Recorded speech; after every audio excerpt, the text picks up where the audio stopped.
Madame, Monsieur, merci de vous joindre à nous dans Vision. Cela fait quelques années déjà qu'on parle du fort potentiel, du rôle et de la place de la communauté algérienne à l'étranger dans le développement économique du pays. Un potentiel très peu exploité au demeurant, faute de mécanismes permettant la valorisation de ses compétences et un engagement économique déterminant.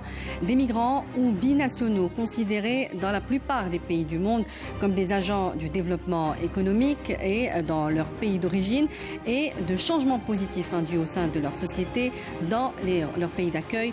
Ils deviennent par ailleurs un maillon de renforcement de la coopération entre les deux sociétés d'origine et d'accueil et y apportent des contributions positives. On en parle ce soir avec M. Bedis Khnissa, membre de l'Observatoire national de la société civile. Il est aussi président de la commission de coopération internationale de la communauté nationale à l'étranger. Bonsoir, M. Khnissa. Bonsoir et merci pour l'invitation. Merci de l'avoir accepté. Alors, on ne dit pas assez que des pays comme ceux de l'OCDE, par exemple, l'Inde, la Chine, le Taïwan, pour ne citer que ceux-là, ont basé une partie de leur essor économique sur leur diaspora.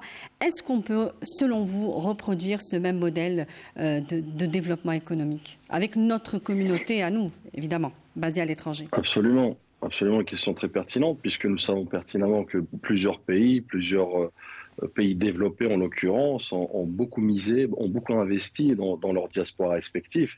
Et j'ai envie de vous dire qu'aujourd'hui, nous avons cet avantage d'avoir la diaspora la plus importante en matière de contingent, de volume, mais surtout aussi qualitativement, elle fait le bonheur des États, de certains États, notamment dans certains secteurs. Donc oui, effectivement, nous avons inspiré des bonnes pratiques qui se sont faites d'ailleurs dans certains pays avec succès, pour pouvoir peut-être les transcender, les extrapoler vers notre diaspora. Bien évidemment, chaque diaspora obéit à certaines spécificités. Oui. En l'occurrence, nous savons pertinemment qu'aujourd'hui, notre diaspora se rajeunit davantage. Donc, certaines statistiques parlent de 58% quasiment de 18 à 26 ans, avec une 3e, 4e génération, en l'occurrence pour certains pays comme la France. Je pense qu'il y a véritablement un travail de fond à faire, à apporter, mais encore une fois, peut-être avec un certain préalable, un travail rigoureux, comme le président de la République l'a souligné Abdelmajid Tebboune à maintes reprises et plus récemment. Il faut qu'on sorte des slogans creux, il faut qu'on sorte justement des postures pour qu'on puisse mettre en place un plan d'action pour en faire enfin cette communauté comme un vrai levier intégré dans l'équation du développement de l'Algérie. Nous qui sommes à la veille de certains défis majeurs, notamment l'intégration d'Algérie au BRICS, notamment la sortie des hydrocarbures comme principale source de revenus de l'économie algérienne. Donc, c'est dire qu'effectivement, nous avons un levier très important, stratégique, potentiel à mettre à profit pour justement défendre les intérêts économiques de notre nation. Alors, est-ce qu'on peut parler aujourd'hui d'un phénomène parallèle à ce que l'on décrit comme la fuite des cerveaux? C'est celui du phénomène du retour, même s'il est timide, encore difficile, des migrants vers leur pays d'origine pour y prospérer professionnellement, notamment. Absolument, vous faites bien de le dire d'ailleurs, mais là, ça nous renvoie sur la problématique, donc le diagnostic.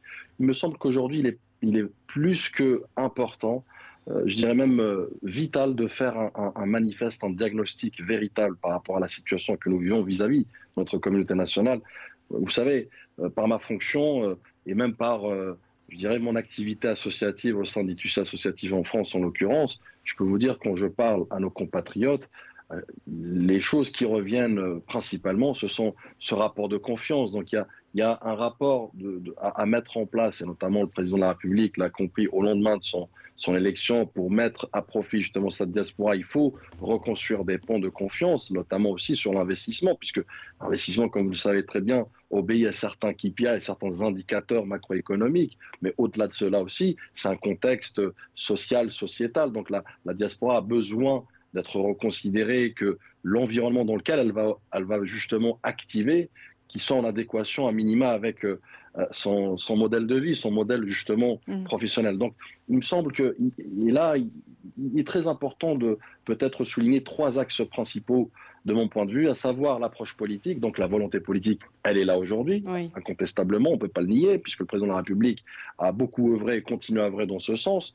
Il y a aussi l'approche diplomatique, donc les instances diplomatiques, mais au-delà des instances diplomatiques, peut-être il faut élargir le spectre vers d'autres instances, et notamment aujourd'hui, comme l'Observatoire et ses représentants, et ses leviers aussi d'action, puisqu'il y a plusieurs choses qui ont été mises en place au sein de l'Observatoire pour favoriser justement la consultation de la diaspora dans différents secteurs et dans différentes thématiques, et notamment l'investissement.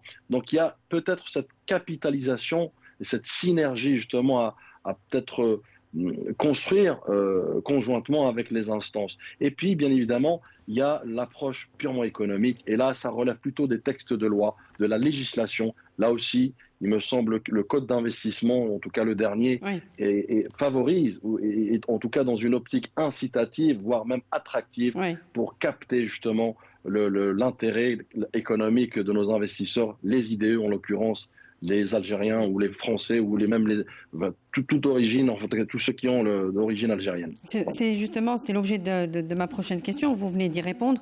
L'amélioration progressive du climat des affaires, avec notamment le dernier code des investissements, contribue en tout cas à reconstruire ces ponts de confiance dont vous parlez. Alors, je voudrais aussi qu'on revienne sur le principal facteur à l'origine de cette mobilité de retour dont on parle, qui est donc pour faire des études avec un taux de 50%, suivi de l'amélioration des conditions de vie. Pardonnez-moi, ça, celle du départ. On parlait du départ des Algériens vers l'étranger, donc 50%. C'est pour faire des études à l'étranger, 28% pour l'amélioration des conditions de vie et de travail, 15% indiquent déjà avoir quitté le pays avec l'objectif de créer un projet à leur retour en Algérie. Donc, qu'est-ce qu'ils nous disent ces chiffres aujourd'hui ? Qu'il y avait déjà des ambitions avant le départ de concrétiser, l'espoir de concrétiser un projet économique dans l'investissement avec plus de potentiel, plus de formation. Absolument. Écoutez, ce que les chiffres nous disent aujourd'hui, en tout cas, c'est que véritablement, il y a une classe, notamment de jeunes diplômés, je dirais en devenir, en tout cas des entrepreneurs en devenir, qui souhaiteraient, et je pense, c'est un peu l'aspect conjoncturel aujourd'hui du monde, et notamment dans certains pays hôtes, pour ne pas citer qu'un seul, la France, en l'occurrence, là où il y a le plus gros contingent de notre diaspora. C'est important parce que, effectivement, 80% de la communauté nationale à l'étranger réside en France. Absolument, c'est pour ça que je me permets peut-être de donner comme un exemple, ou en toile de fond en tout cas, ce qui se passe en France. On a beaucoup de jeunes, effectivement, qui souhaiteraient, comme j'expliquais, peut-être parfois des facteurs conjoncturels, notamment de crise identitaire, de montée de l'extrême droite et autres, pourquoi pas aujourd'hui justement profiter de cet élan, justement au-delà de la fibre patriotique, puisqu'il est question aussi d'aimer son pays, de vouloir y apporter sa valeur ajoutée. Donc profitons de cet alignement des astres, j'ai envie de vous dire, pour qu'on puisse effectivement la capter. Mais définitivement, on revient à cet état des lieux qu'on doit faire, encore une fois, avec un peu plus de rigueur, avec un diagnostic, avec je dirais aussi un système de statistiques qui permet, puisque vous savez, le principal n'est pas juste de capter l'investissement de la diaspora, mais aussi qu'il soit en corrélation avec les attentes de l'économie algérienne. On va y revenir. Donc il doit y avoir un mécanisme d'orientation, en tout cas. Absolument. Pour obtenir ce qu'on veut et qu'il y ait un partenariat, j'allais dire, gagnant-gagnant, que ces jeunes et que ces binationaux reviennent en Algérie pour y prospérer, évidemment, et que ce soit dans l'intérêt aussi de l'économie nationale. Alors en France, vous venez de le dire, pour rester sur les statistiques, il y a très peu de statistiques institutionnelles, en tout cas, autour de ce qu'on appelle la communauté nationale à l'étranger. Très peu d'études qui nous disent tantôt que, donc en France par exemple, où vit la plus grande partie des Algériens expatriés, ont recensé en 2018 jusqu'à 25% de diplômés. Les entrepreneurs sont des jeunes et ont pour 78% moins de 45 ans, dont 77% de sexe masculin. On est loin aujourd'hui de cette stigmatisation, c'est peut-être pas le mot, de la communauté nationale à l'étranger qui revient avec des échecs, qui retourne au pays. C'est tout à fait le contraire. Aujourd'hui, nous avons une communauté avec des compétences spécialisées, même de haute formation, issues de grandes écoles, et qui ont des projets, qui veulent investir dans des domaines précis, donc qui n'attendent plus que des axes d'orientation, finalement. Absolument, absolument. Écoutez, moi, j'en vois tous les jours des success stories, justement, de nos compétences dans différents secteurs, parfois même des secteurs stratégiques, des secteurs sensibles, des secteurs qui, l'Algérie aujourd'hui, est en recherche, justement, pour pouvoir les rendre à 100% algériens. Donc, moi, il me semble que, encore une fois, le vivier de compétences et de forces vives, notamment en matière d'entrepreneuriat, en matière d'investissement même en lui-même, puisque j'ai aussi quelques échanges avec des clubs qui se constituent notamment de forums d'entrepreneurs algériens 100% patriotes qui peut-être capitalisent plusieurs centaines de millions, voire parfois même de milliards de dollars de potentialité d'investissement direct, je dis bien direct, à injecter dans l'économie algérienne. Mais encore une fois, on revient peut-être, et c'est ce que j'ai qualifié tout à l'heure, de cet état des lieux qu'on doit absolument prendre à bras-le-corps. Avec, vous avez parlé des statistiques, il y a un travail aussi, il y a lieu peut-être de mettre en place un travail de consolidation et de renforcement des leviers justement des statistiques. Mais qui doit le faire, M. Knissa? Ça fait un moment qu'on en parle. Non, parce que ça fait des années qu'on fait des colloques, des rencontres autour de cette thématique, c'est assez récurrent. Mais aujourd'hui, vous parlez d'entamer quelque chose qui va faire un état des lieux. Donc, on peut dire que rien n'est fait pour le moment? Non, loin de là, puisque, comme j'ai expliqué, au lendemain justement de l'investiture du président de la République, non seulement qu'il accorde une attention importante au-delà de l'aspect économique, mais il a voulu, par certains leviers, notamment le président de la République, à activer ou raviver ou réactiver même certains processus qui ont été un peu laissés à l'abandon. Donc aujourd'hui, je pense qu'au-delà de les reprendre, c'est aussi de les adapter, de les ajuster en fonction des nouvelles donnes, notamment sociales. Vous avez évoqué quelques chiffres, notamment sur la typologie elle-même de la diaspora qui a changé, qui maintenant a un pouvoir d'achat beaucoup plus important, qui est surdiplômé, qui a besoin effectivement parfois par crise identitaire à vouloir revenir aux sources, revenir à la mère patrie pour pouvoir justement s'y installer, voire même passer sa retraite, mais avant cela, peut-être pourquoi pas injecter et pouvoir être dans une dynamique économique au profit de l'Algérie. Mais pour revenir un peu à ces certaines défaillances, entre parenthèses, c'est pour ça que je le dis et je le redis à maintes reprises, il faut prendre le problème à bras-le-corps. Quand on parle des statistiques, aujourd'hui, on peut établir certains jalons intermédiaires. Et pour cela, on doit revenir un peu aux fondamentaux, à savoir sortir peut-être d'une approche de recommandations, de préconisations, de workshops, d'ateliers et que sais-je, vers peut-être une espèce d'approche en mode projet, en mode pragmatique, à savoir sur les statistiques. Effectivement, là aussi, le président de la République et plus récemment aussi a rappelé, a exhorté et a instruit même le ministre de tutelle de pouvoir accélérer le processus de digitalisation, de numérisation pour qu'on puisse effectivement à travers ce processus technique qui est un préalable fondamental pour pouvoir, comme outcome, comme résultat par la suite, pouvoir en déduire des statistiques par secteur aux besoins. Mais on pourrait effectivement mettre des jalons intermédiaires, de mon point de vue aujourd'hui, à travers les instances diplomatiques qui, elles, ont des bases de données parfois sporadiques, parfois dissociées, déconnectées. Donc je pense, il me semble qu'il y a véritablement un travail d'interface, c'est ce que j'explique tout à l'heure, de synergie, de capitalisation des expériences. Moi, je vais vous donner un titre d'exemple très rapidement. Il y a 2 ans, j'ai coédité et rédigé une étude justement dans l'optique de promouvoir le produit algérien, le Made in algérien, dans l'optique justement de cette diplomatie économique que le président de la République a rajouté au concept même, comme concept nouveau à la diplomatie algérienne. Et écoutez, on avait fait un travail de fond avec un tissu d'entrepreneurs, d'entreprises. Donc, c'est-à-dire que c'est possible. C'est quoi précisément ce travail de fond? C'est un travail. Vous avez obtenu Oui, allez-y.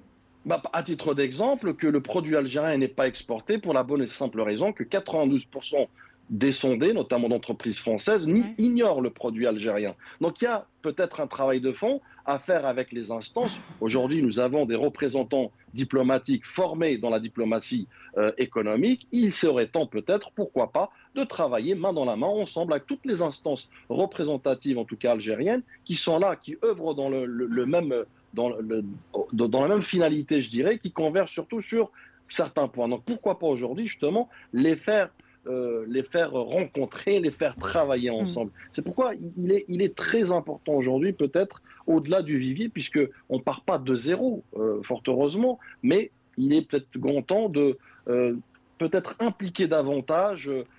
Aussi, la dimension communication, elle est très importante. Nous avons évoqué tout à l'heure aussi pour les investisseurs et notamment les membres de notre communauté qui, parfois, par ignorance, ne savent pas où mettre les pieds, alors qu'ils ont une potentialité de capital d'amorçage, en effort propre qui plus est. Donc, ils ne demandent même pas le financement de l'État. Donc, pourquoi pas aujourd'hui, justement, imaginer certaines journées d'information, d'échanges avec la Chambre de commerce, en fait, qu'on dynamise. Ça a été fait par endroits et dans le passé, M. Foussa. Sporadiquement, absolument. Oui, ça a été fait. Alors, le fait qu'il y ait peu de statistiques aussi et des chiffres disponibles sur le niveau, au niveau en tout cas de nos institutions, sur l'investissement de la communauté nationale à l'étranger dans l'économie algérienne, est-ce que c'est parce qu'il y en a très peu finalement de ce type d'investissement dans notre économie? Je pense côté institutionnel, en tout cas, le gouvernement a tous les indicateurs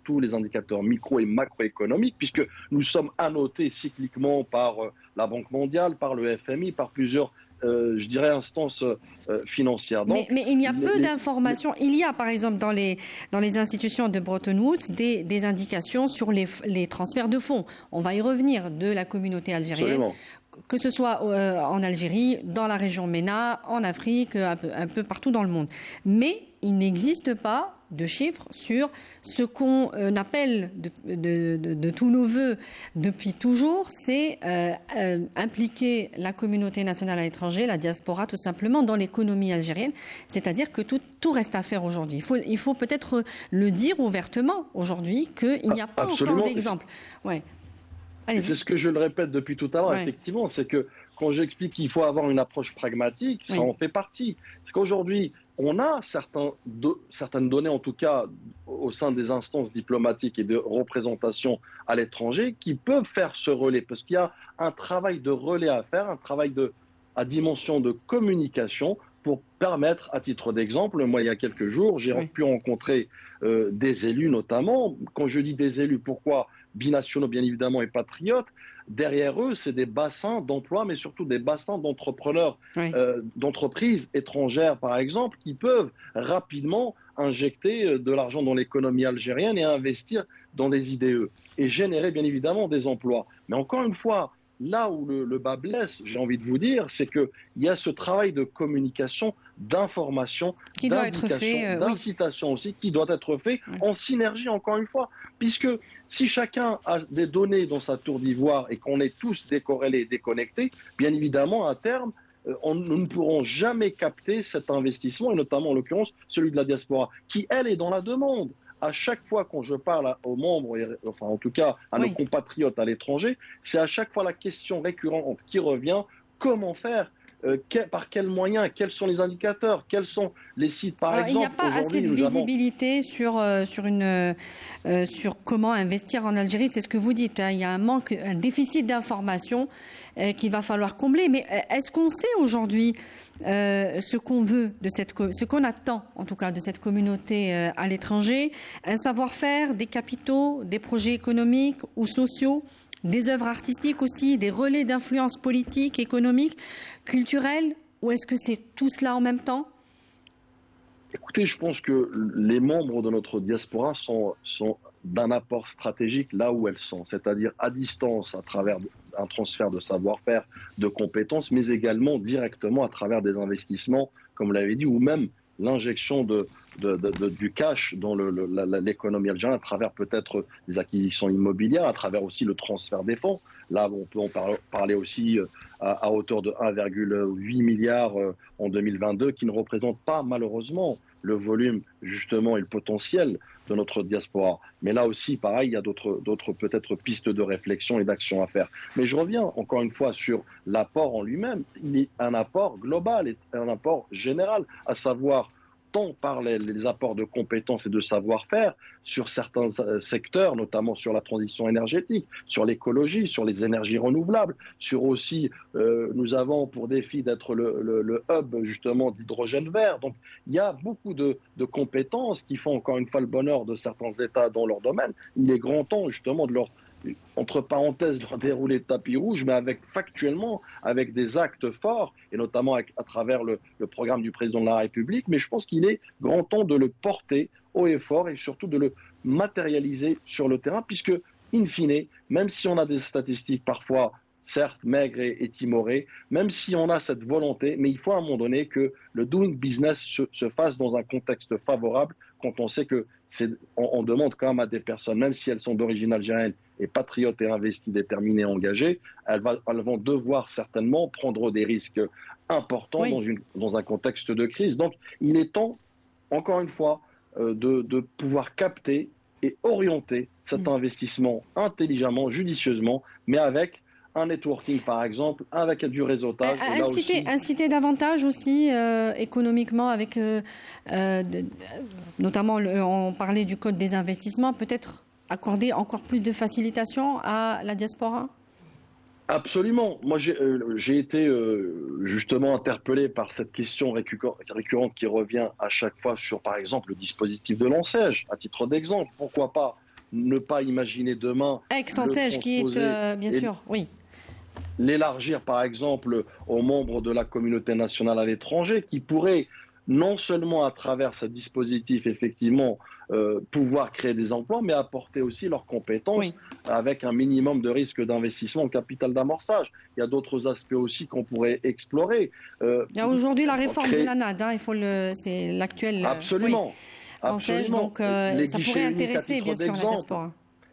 Les guichets uniques à titre d'exemple pour faciliter justement la création de l'entreprise. Vous savez, en Occident et à l'étranger, en l'occurrence en France, vous pouvez créer votre CABIS, donc votre registre de commerce, en quelques clics. Donc il faut véritablement passer à l'ère du numérique, à l'ère du digital, mais surtout à l'ère de l'innovation économique pour pouvoir peut-être pallier à certaines défaillances, mais surtout accélérer le processus de captation de cet investissement de notre diaspora. Alors on revient, vous en avez parlé, mais on revient dessus sur les taux de transfert de fonds des Algériens qui représentaient effectivement en 2022 un peu moins de 2 milliards de dollars vers leur pays d'origine et qui ont augmenté en fait de 70 millions de dollars par rapport à l'année 2021. On est loin des transferts de ce qu'on peut appeler d'assistanat, comme on le voit au Liban par exemple, ou en Égypte avec 32 milliards de dollars. Au Nigeria, on parle de 28 milliards de dollars de transferts, c'est énorme. Mais aujourd'hui, la Banque mondiale, pour ne citer que cette institution de Bretton Woods, analyse ces tendances comme des indicateurs des objectifs de développement durable liés donc à la migration. Les pourcentages des PIB sont calculés en fonction de ces transferts. Qu'est-ce qu'ils nous disent ces chiffres? Et vous avez parlé peut-être des moyens de développer davantage ces transferts. Écoutez, vous savez, les transferts de fonds, notamment produits par les diasporas, ça a été démontré, preuve à l'appui, par des rapports, notamment internationaux et très, très sérieux, qui contribuent effectivement à ce qu'on appelle des micro-projets dans l'intégration économique globale. Donc, en règle générale, quand on transfère de l'argent, c'est vers sa famille, vers les membres en tout cas, ou les proches, qui, eux, par la suite, vont l'intégrer éventuellement dans des investissements de projets, d'épiceries, peu importe. Donc c'est vous dire que le transfert de fonds, au-delà qu'il soit social et sociétal, donc pour apporter une aide financière et subvenir aux besoins des proches de leur famille, il y a ce caractère, encore une fois, d'apport purement économique d'une manière directe dans l'économie locale, ou en tout cas le développement économique, et c'est ce que nous disent justement les rapports, et vous le soulignez à juste titre. Mais bien évidemment, il faut peut-être élargir, développer ce processus, notamment de transfert. Pourquoi pas mettre en place d'autres dispositifs parallèles beaucoup plus incitatifs, puisqu'aujourd'hui, le principal point bloquant qui limite ces transferts, Oui. c'est d'abord cette corrélation, cette harmonisation peut-être à en devenir de notre système financier. Et je vois qu'effectivement, là, il y a un travail de fond qui est en train de se faire.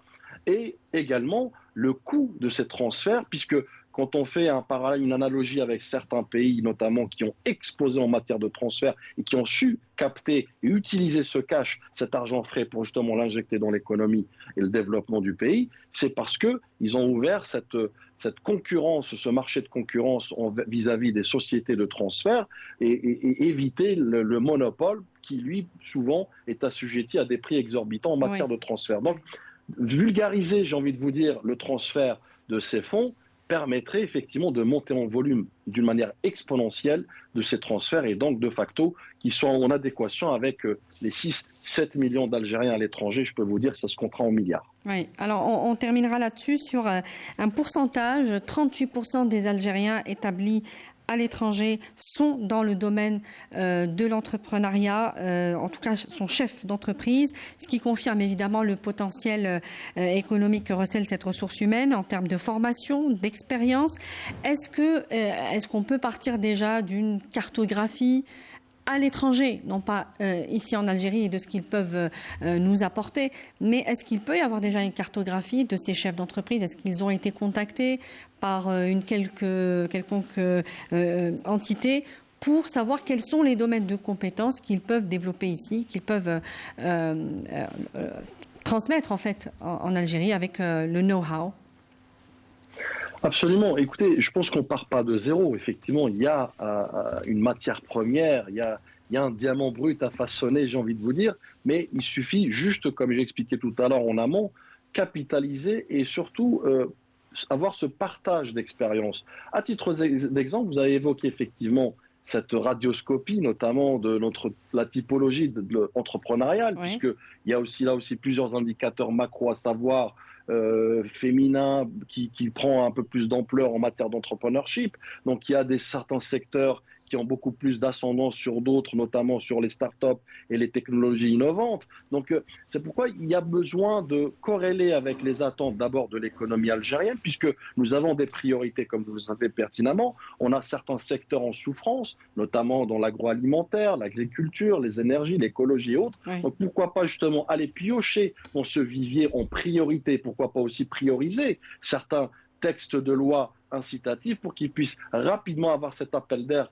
de cette manne, je dirais, d'idées et d'investissements. Après, il y a aussi lieu de rappeler, comme j'expliquais tout à l'heure, que certaines instances, notamment, et là j'évoque le patronat, certains groupes de patronat, à titre d'exemple le CREA ou autres, ils devraient être plus dans une dimension globale et inclusive où ils gagneraient, je dirais, à avoir l'expertise en première ligne de notre communauté, notamment les experts en la matière, pour pouvoir non seulement capter cet investissement à travers un manifeste déjà préétabli, parce que ici, en première ligne, les membres de la communauté maîtrisent cette expertise, notamment en matière d'obstacles, de leviers à mettre en place, de diagnostic, de radioscopie, justement, de ce qui devrait être fait en amont en priorité, parce qu'il est question d'établir une stratégie globale à l'horizon 2030, 2040, dans lesquels il y a ces objectifs ou ces jalons, comme j'expliquais, en mode projet, à savoir à court terme, à moyen terme et à long terme, encore une fois, selon une feuille de route établie conjointement, avec synergie, mais surtout avec sérieux, avec inclusion, et on gagnerait à le faire dans les prochains mois, notamment, en tout cas, j'espère, Au niveau de demande du président de la République. Au niveau de l'Observatoire national de la société civile, est-ce que ce travail peut être fait à votre niveau ? Écoutez, on est disposé, je dirais même malgré nous, puisque moi, dans tous les échanges et les rencontres que j'organise, ou parfois même dans lesquelles je suis convié, il y a cette question récurrente qui revient, puisqu'on a besoin, la diaspora est consciente qu'il y a un apport considérable, qui plus est aujourd'hui, par les temps qui courent, par cette crise multidimensionnelle que connaît le pays, le monde, planétairement parlant. Donc aujourd'hui, ils savent pertinemment qu'il y a des défis à relever, à savoir justement sortir de cette rente pétrolière des hydrocarbures pour aller vers une diversification économique effective, comme le président le veut et l'appelle de ses voeux. Donc, elle est consciente. Mais en revanche, il y a encore une fois ce travail de relais, de dimension de communication à faire valoir, à renforcer, à consolider pour non seulement la capter, mais au-delà de la capter, c'est vraiment en faire un levier, l'intégrer dans l'équation économique algérienne. Très bien. Je vous remercie, Monsieur Badis Nissa. Je rappelle que vous êtes membre de l'Observatoire national de la société civile et président de la Commission de coopération internationale de la communauté nationale à l'étranger. Merci beaucoup d'avoir pris part à cette interview. Merci pour les explications que vous nous avez apportées. Merci à vous. Merci à vous également de nous avoir suivis. Je vous souhaite une excellente suite des programmes sur Canal Algérie et je vous dis à bientôt. Au revoir.